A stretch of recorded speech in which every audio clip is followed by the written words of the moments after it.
view in terms of the federal election landscape is, control of the House and control of the Senate. Obviously, in the midterms, the administration. We've had total gridlock, as you are well aware, for the last 3 years, as long as we've had divided government. And so I think that there's hope that one way or another that we'll be able to start to move to get things done. And the primary way that most people see of that happening is either the Democrats taking over the House or the Republicans taking over the Senate. In terms of the first option, the Democrats taking over the House, I see, and I think most others see, that as close to being impossible. Currently, the Democrats would need to pick up 17 seats to be able to take control. They've had 2 members that have represented very, very heavily Republican districts, Matheson in Utah and McIntyre in North Carolina, who have both announced retirements. Both of those seats are expected to go Republican. And so, in essence, they really need to pick up about 19 seats. With a president whose approval rating is in the low 40s, that's very, very difficult under any set of circumstances. With the landscape as it is, Charlie Cook has, of his toss-up seats, only 3 are held by Republicans, 11 are held by Democrats. So with only 3 truly competitive Republican seats in the balance and 11 on the Democrat side, they would need to win all of their competitive seats. They would need to hold all of their competitive seats, plus pick up 19 additional Republican seats, which, again, in the current environment, I think is reasonably impossible to envision unless there's some sort of political earthquake between now and Election Day. So the more interesting scenario is on the Senate side, and if the Republicans have the opportunity to take over the Senate. Currently, I think that they do.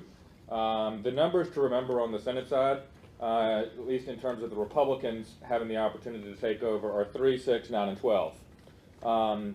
6 is the number of seats that the Republicans would need to pick up to be able to gain the majority. 3 is how many they essentially kind of have in the bag. There are 3 seats that are currently held by Democrat members who are retiring, so they're open seats, and all 3 of those, they're very, very heavily Republican states. All 3 of those have the Republicans recruited their first choice candidate who is very well funded and currently has a 10+ point lead in the polls. Those are South Dakota, West Virginia, and Montana. And we'll look at some of those in just a second. But there's 3 that Republicans are pretty assured to pick up. So 3, 6, 9, and 12, they need to pick up 3 additional ones, and they have 9 places that they're looking to do that. 9 target seats that the Republicans have to pick up the additional 3 that they would need to take over control. And with those first, there's 12 seats total that the Republicans are targeting to take over from the Democrats. Obviously, I think very few people anticipate that they would win all 12, but I think the likelihood of them winning 3 of the 9, at least according to the current polling, the current political landscape, where some of those seats and some of those races are taking place, I think it's probably reasonably likely that the Republicans would pick up 3 of those 9 to be able to gain control. That said, Republicans certainly have a very clear recent history of snatching defeat from the jaws of victory, so I wouldn't put anything in the bag for them at this point. Looking through some of the races in that 12, the Democrats have 2 seats that they feel like they have the opportunity to be on offense. Neither are slam dunks for them, the way that some of the Republican challenger seats are. But they're looking at Georgia and Kentucky, and we'll talk about those in a little bit more depth in a little bit. But those are 2 seats that the Democrats feel like they have an opportunity to pick up a currently Republican-held seat, and both of them are actually legitimately real opportunities. It's not even though it's Georgia and it's Kentucky, both of which are states that have gone fairly reliably Republican over the last number of presidential elections. The dynamics at play with the candidates involved and everything else make it a situation that's a real possibility on the Democrat side, and we'll get to those in a second. Looking through the 12 Republican targets, one of the first on anybody's list of competitive seats is in Louisiana. Mary Landrieu is the Democrat incumbent. She is being challenged. The way that Louisiana does their primary is a little bit different than most places. They have what's called a jungle primary. California has a similar system. A couple of other states do, where everybody, regardless of party, runs on the same ballot, and the top 2 vote getters, again regardless of party, go to a runoff, which is essentially like the general election. In certain districts, you end up with 2 Republicans in the runoff, and in some districts you end up with 2 Democrats in the runoff. Typically you end up with 1 of each, because everybody votes on the same ballot in the primary. But here, if she's able to top 50%, there are two Republicans running, Cassidy and Manis.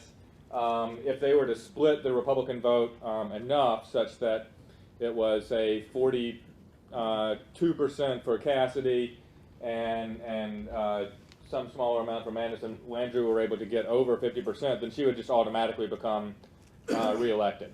In all likelihood, most of the current polling has both of them under 50%, and so nobody would be elected on the initial ballot, with only 3 people running, which is a little bit unusual. That still is a possibility, though. And Representative Congressman Bill Cassidy is the leading Republican in that race. He currently has a lead in most current polls.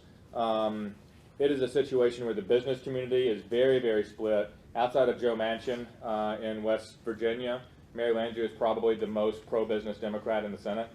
And so a lot of BIPAC members are working to support her reelection, especially people in the oil and gas industry. She was recently named chair of the Energy Committee in the Senate.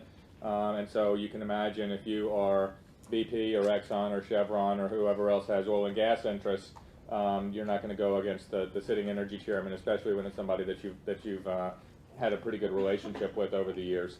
So my sense is that of all of the competitive seats, that Landrieu is probably the one most likely to hold on and win re-election.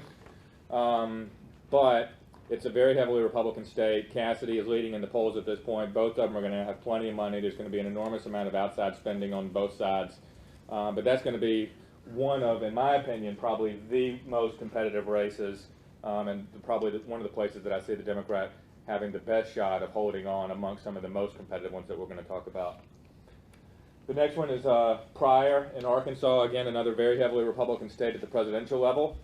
Pryor has also worked hard to position himself as a pro-business, moderate, oriented Democrat. He has a clear primary and is running against a Republican with a clear primary, Congressman Tom Cotton.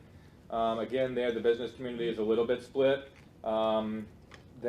He's not as pro-business in his orientation as Landrieu, but still it's a conservative state. It's a Republican-leaning state, and so he's done a pretty good job of positioning himself in that sense. That is one that this is from the beginning of March. Most of the polling that I've seen in this race has Cotton up by 5 to 8 points. A lot of people feel like Pryor has not distinguished himself in any significant way in the Senate. This is one that is, my sense is that Pryor will probably end up losing this seat, and that'll be one of the other pickup opportunities for the Republicans. But it's not all the way done, and Arkansas does have a history, certainly, of electing Democrats at the state level. I mean, they've elected Pryor, they elected Blanche Lincoln for a number of years. The governor is a Democrat in Arkansas, even though the state went almost 20 points for Romney in the presidential election. So they do have a history of party splitting outside of the presidential level. Alaska is another that's at the top of everybody's competitive race list. Incumbent Democrat Mark Bejic won with 48% in a strange election a couple of years ago. There was a write-in candidate, and he ended up getting 48% when he won. There's a contested primary on the Republican side. Meade Treadwell is the current lieutenant governor. Dan Sullivan is the former Department of Natural Resources commissioner. Sullivan has done a better job on the fundraising front. Treadwell has better name ID as the current elected statewide official. Joe Miller was the person who ended up with the nomination in 2010 as a Tea Party candidate. He has since faded in the estimation both of the eyes of the party and broadly around the state. While he will still play some role in the primary, I don't think that anybody gives him a reasonable shot of actually winning the nomination. If he does, I think Bejic is pretty well assured of re-election. against either Treadwell or Sullivan. It's pretty much a toss-up. The business community there is reasonably split between Sullivan and Treadwell. A lot of the Washington business communities tended to go towards Sullivan. The business community on the ground in Alaska likes both, has a good relationship with both, and would be comfortable with either one.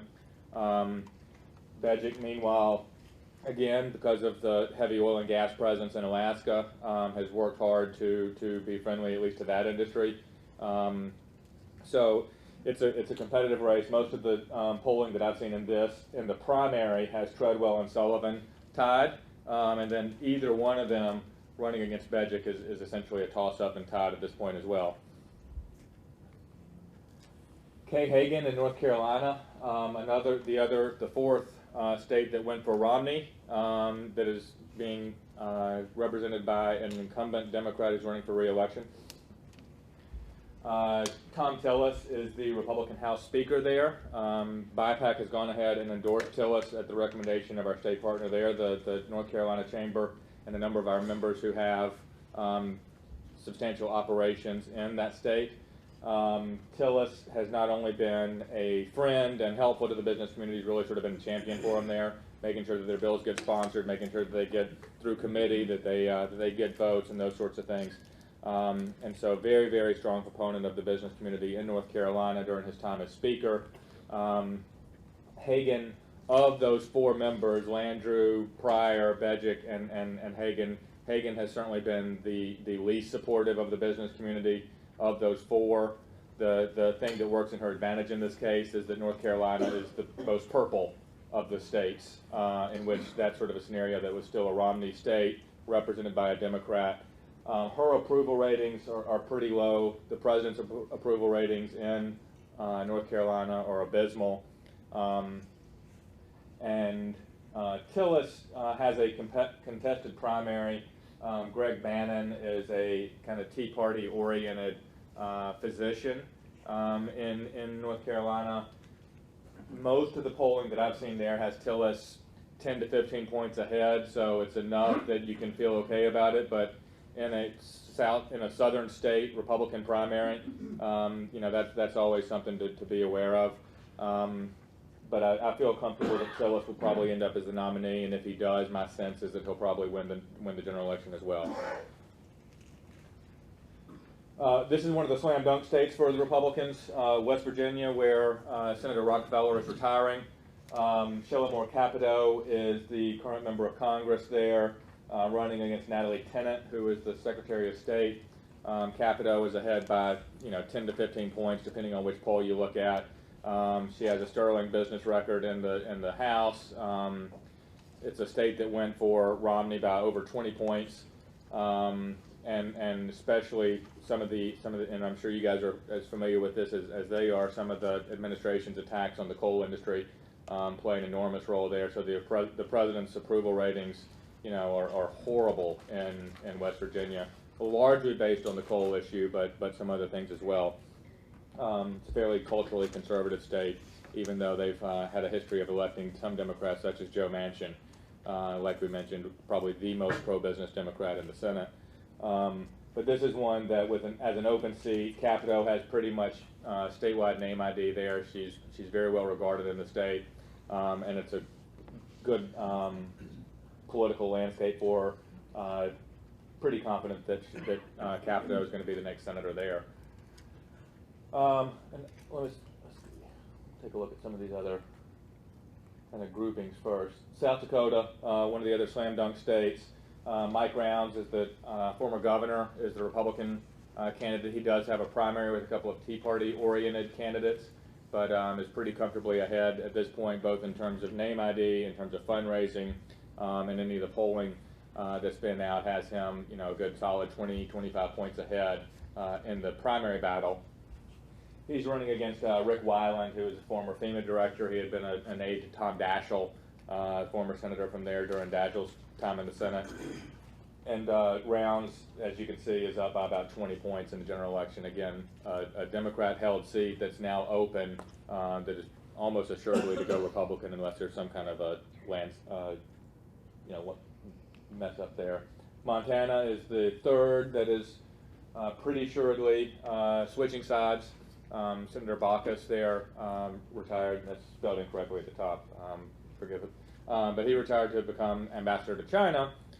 This is a little bit tricky because John Walsh, who was the lieutenant governor, was appointed to fill the remainder of the term, and so as an incumbent senator now, has the opportunity to do some fundraising, the opportunity to position himself on issues, either in alignment with or in opposition to the administration. So it gives him an opportunity to kind of raise his profile and demonstrate independence.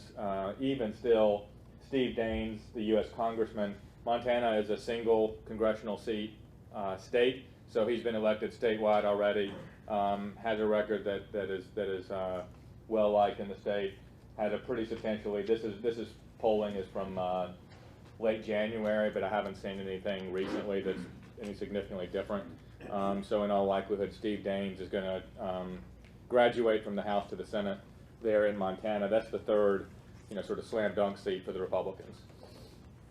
Going back a little bit, 2 Democrat-held open seats that were in states that were carried by the president, Iowa and Michigan. Fairly different outlooks here.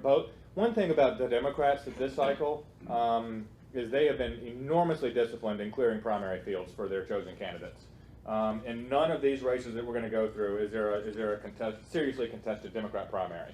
In every single case, either it's a Democrat incumbent senator or they've cleared the field for their chosen candidate, which is one of the advantages of having, an administration of the same party. Is that, for those on the Republican side, probably remember when Karl Rove could make a call to the state party or whoever and say, we don't want to have a primary there, and all of a sudden a primary would disappear. So the same thing is kind of happening on the Democrat side now. So they have been very, very disciplined in terms of keeping an open primary field for their chosen candidates. In this case, it's Bruce Braley, who is a congressman. Republicans have a crowded primary. The 3 top candidates are Joni Ernst, who's a state senator, Matt Whitaker's former U.S. attorney, and Mark Jacobs is the former CEO of Reliant Energy, so a big corporate CEO. The business community there, as you can imagine, is split. Even within BIPAC's board, we have people who are split. We have some who are supporting Jacobs, some who are supporting Ernst, who did have a very good relationship with the business community during her time in the state Senate. Some feel like having her as a female candidate could be a better matchup against a Democrat in a state that has kind of leaned Democrat, certainly over the last several years. But that is a tough primary. Jacobs has had the opportunity to put some of his own money into the race and has kind of dribbled it in so far. I think everybody sort of expected him to put a big marker out and kind of help buy the primary. He has not done that so far. Whether he does going forward remains to be seen, but so far it's a pretty tight primary between Ernst, Whitaker, and Jacobs. There are a handful of Tea Party-oriented candidates that are running as well that can complicate things and change some of the vote structure. Currently, Braley has a lead over any of them. It is a Democrat-leaning state. Braley, is a pretty well-liked member there. My guess is that this is one that probably ends up staying in the Democrats' hands, but it is on the radar. There are some good Republicans running. It'll be a competitive race that both sides pay attention to and spend money on. My guess is that this one probably ends up staying Democrat. Michigan, which is a more heavily Democrat state at the presidential level, is dead even in the polls. There's Terry Lynn Land, who is a former Secretary of State, running against Gary Peters, who is a member of Congress from the Detroit area. It's an open seat. Current polling, like I said, has a dead even or Land ahead by a few points. She has done a good job fundraising. She has some of her own personal money that she's already invested in the campaign and has indicated that she intends to do more. Peters is a somewhat uninspiring Democrat. He's not, way out of line with standard Democrat orthodoxy, certainly for Michigan, but he's not a terribly inspiring sort of figure either. So that's a race that the Republicans see a real opportunity of picking up a Democrat-held seat. my estimation is that that's going to be a very, very close race, and at this point, I would guess that that's going to switch to the Republicans. But I think it'll be a really close one for them to watch. Colorado, Udall picked up a challenger in Cory Gardner about a week and a half, 2 weeks ago. Gardner is a member of Congress. This is one that has just come on people's radar when Gardner announced. Before that, there had not been a significant challenger on the Republican side. He got in, has already cleared the primary field for himself, and within a week and a half, polling has it within a 1-point race. Nobody's run a single TV ad. He hasn't, done his campaigning around the state. Udall's polling, and I'm not sure of all the reasons for this, but Udall has consistently had very, very soft support in Colorado since his election, and Gardner is a relatively young, I would guess, mid-40s, kind of sharp, hard-charging young guy with a pretty mainstream record. The business community there is very supportive. BIPAC endorsed him when he ran for Congress in a swing district there 2 years ago, and so something that we have not issued an endorsement yet, but I expect that we will. The state business community is a big fan of his, and has had kind of some run-ins with Udall over the years. So that's going to be one that is on everybody's radar going forward.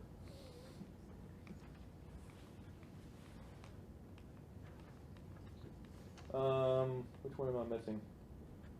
Kentucky. Yeah, so those are, New Hampshire, because that has just come on. Scott Brown, former senator of Massachusetts, announced a exploratory committee and is expected to go ahead and announce his official candidacy relatively soon in New Hampshire against Jean Shaheen, who polling doesn't have that as him, with him being significantly close yet, but he's a respected candidate. He has a national fundraising operation, and he can make that seat competitive in a way that nobody else who had been in the primary had been able to do to date. So again, one that's kind of new to the competitive seat radar screen, but one to pay attention to. I have heard mixed things from the business community in New Hampshire about both of them. Shaheen has not been as adversarial as some Democrats in other parts of the country, especially on some issues important to the state there. So depending on how Brown performs as a candidate, obviously he had been in Massachusetts, he's moved across state lines now to run in New Hampshire. I don't know how that plays with the voters there, if they see that as kind of carpetbagging, or if they say, hey, great, we're happy to have you, be our senator, dude. Who knows? So that's one that's still kind of digesting a little bit, and we'll see where it goes. But New Hampshire is another one that is going to be on people's radar screen for the time being, at least. The two places where Democrats are looking to pick up Republican seats are Georgia and Kentucky. Two very different situations. In Georgia, the Democrats again have cleared the field for Michelle Nunn, who is the daughter of former Senator Sam Nunn, enormously well regarded in the state, and Michelle Nunn has been the CEO of the Points of Light Foundation, which is a philanthropic group that was originally established by Colin Powell and others. And so she has no legislative record of votes to point to or against or anything else. She has an enormously well-liked political name in the state, and she's spent the last several years just sprinkling philanthropic fairy dust around and talking about all the good works that people do. She has demonstrated herself to be an enormously talented candidate, a very aggressive fundraiser, and the Republicans, meanwhile, have a bloodbath of a primary on their side.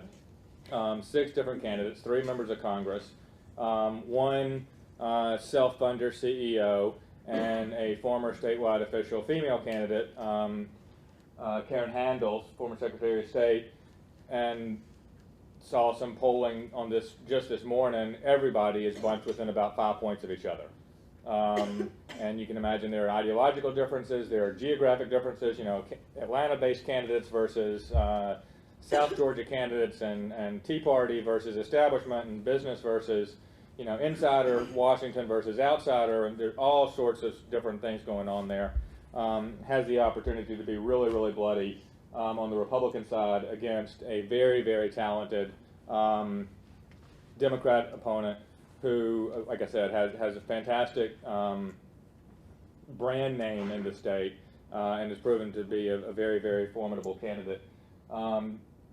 Georgia has gone very heavily Republican at the presidential level over the last several years, but it's a changing state. The demographics are changing.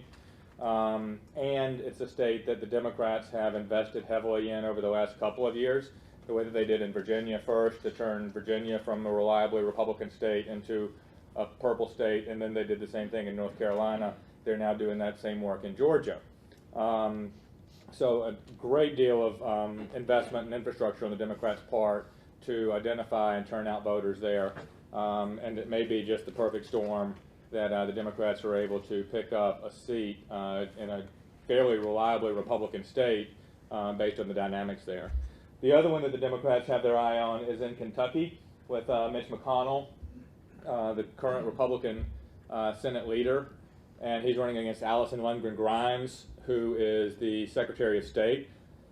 As heavily Republican as Kentucky is at the federal level, at the presidential level, I mean, obviously they've elected her Secretary of State. They have a Democrat governor. So like Arkansas, it's a state that has a history of voting maybe Republican at the presidential level, but electing Democrats statewide at other levels.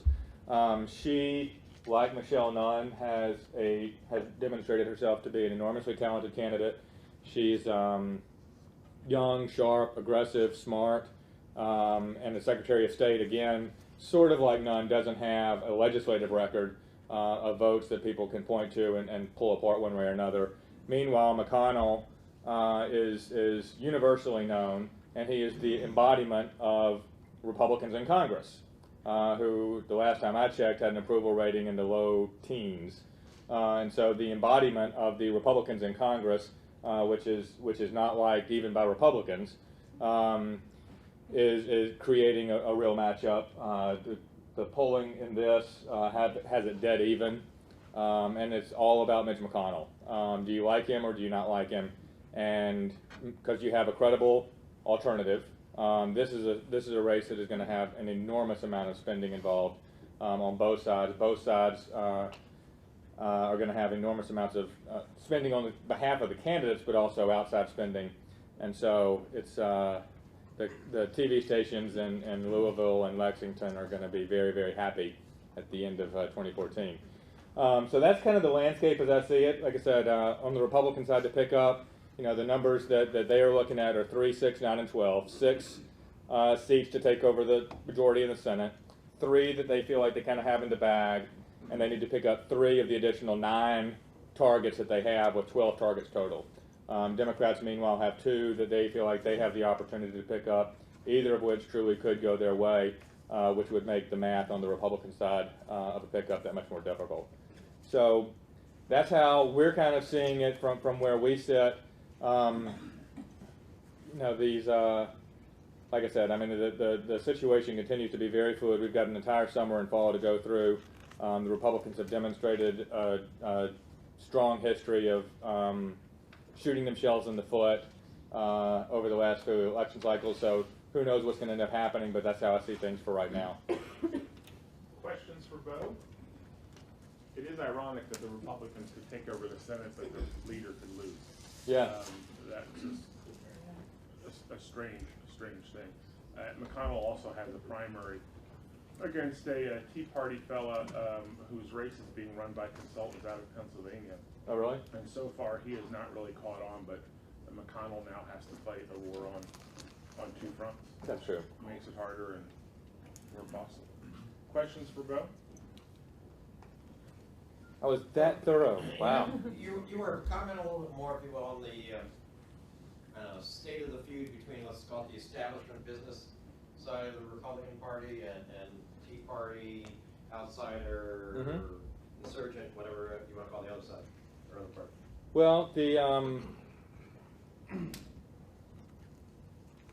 I had an article about this just the other day. That my sense is that there has been a co-opting of the Tea Party brand by a handful of kind of Washington groups that are the Senate Conservatives Fund, Club for Growth, Madison Project, Freedom Works, groups like that, who say we represent the Tea Party, we represent conservatives, and it's driven by Washington. And what is of interest to the people who are running those groups, not necessarily to the best interest of the people who created the Tea Party movement, who cared about lower taxes and reducing spending and government regulation. So those groups have targeted a handful of senators, including McConnell, with Matt Bevin in Kentucky. They had a couple of successes challenging Republicans that they felt were not sufficiently conservative. They did it to Bob Bennett in Utah. We now have Senator Mike Lee there, who challenged him in a primary, and the same thing in Indiana when Dick Lugar was defeated by Murdoch, who ended up not winning the general election. But they've done a lot of recruitment to try to find Tea Party-oriented candidates to run against most of these sitting Republican senators, and in most cases they have found people. I think Republicans are much more, or the current elected Republican senators are much more aware of that threat now that Lugar lost, now that Bennett lost, and others have been challenged, and they've taken steps to insulate themselves from some of those threats pretty effectively so far. If you're a Republican senator in office today and you were elected in 2008, which was a good year for Democrats, so you had to be a fairly sharp campaigner. So they watched their compatriots in the 2010 and 2012 classes get mowed down by these folks. They've had years to kind of prepare. And what I find interesting, having worked in some of those battles, is it's less issue-driven now and more kind of how you approach things. Much more tactical. Outsider, much more tactical. It's not like, boy, you voted wrong on X, Y, Z. It's you're not hardcore enough on X, Y, Z, and why are you even talking to the other side? So it's sometimes harder to flesh out in primaries because it's hard to put an attitude in a TV ad. Right. You can put in a TV ad, you voted the wrong way on this. When I ran Arlen Specter's campaign in 24, and we were challenged by then Congressman Cheney, it was all about him saying you voted wrong on these things and such. And now it's much more, you're not, upset enough or petulant enough or hardcore enough. So it's exactly right. Interesting to see how it plays out. Right, but the more Tea Party candidates are elected, the more they're going to exacerbate the problem in Washington of the gridlock and not being able to get anything done. Because we still govern from the middle. So how does that bode? Right, but that is the case. I mean, you take the far left and the far right, and somewhere in the middle is where something gets done. And sometimes I think legislating ought to be like diving, where they take out the best score and the worst score, and then you take the middle scores. If we could do that, maybe we'd lose some of the chat. No, but so how does that bode for a presidential, where do the Republicans go? How does that tent come together? I am less sanguine than Bo about if the Republicans take control of the Senate, it'll help ease gridlock. I don't think the gridlock's going to change until the country has another national election in 2016 and figures out what way it's going to go. Other questions? Let me flip that one. We were talking about Maryland and prior others. We had the same issue, obviously in state legislatures all around the country. Pennsylvania, where you'll get some Democrats who, certainly by the standards of their caucus, are good for business, or the better ones for business. And maybe it's no coincidence that they're then in a district that in fact is a middle of the road district, so winnable by Republicans. So I suspect I might have the same conversation I have with you, I have with Chris sometimes. Yeah, but the Republican will vote for us 80% of the time, and the Democrat votes 60% of the time. Yeah, and there's times I think, but keeping a couple of those 60%ers around in the Democrats, maybe it helps with others in the caucus, shows them the way. They're the ones who survive someday and become leaders. What's BIPAC's thinking, and how's the business community looking at that strategically to say, maybe Republicans can get that one, but should they? Right. BIPAC is agnostic. Everything that we do, whether it's our endorsements or anything else, is driven kind of at the behest of our membership. And so, but what our membership typically sees is the latter, that we want to have people that we can work with on both sides of the aisle. And while yes, it might be possible if we were to go all out to beat Mary Landrieu, it's more important for us to have champions in the Democrat caucus than it is to obliterate anybody who isn't with us all the time. And so most of our membership, actively works to kind of seek people that they can work with on both sides of the aisle. And and a lot of things are not ideologically driven anyway. That it's something that's between industries. What the insurance companies want versus what the financial services companies want. And it doesn't matter if you're a Republican or Democrat necessarily, that if you've got heavy insurance representation in your state or district, then that's the way that you're going to vote. And if you've got heavy financial services operations in your state, then that's the way you're going to vote. And so, a lot of times it's things that are not necessarily Republican or Democrat or ideologically driven. It's more, regional or issue or something like that. Questions? Okay.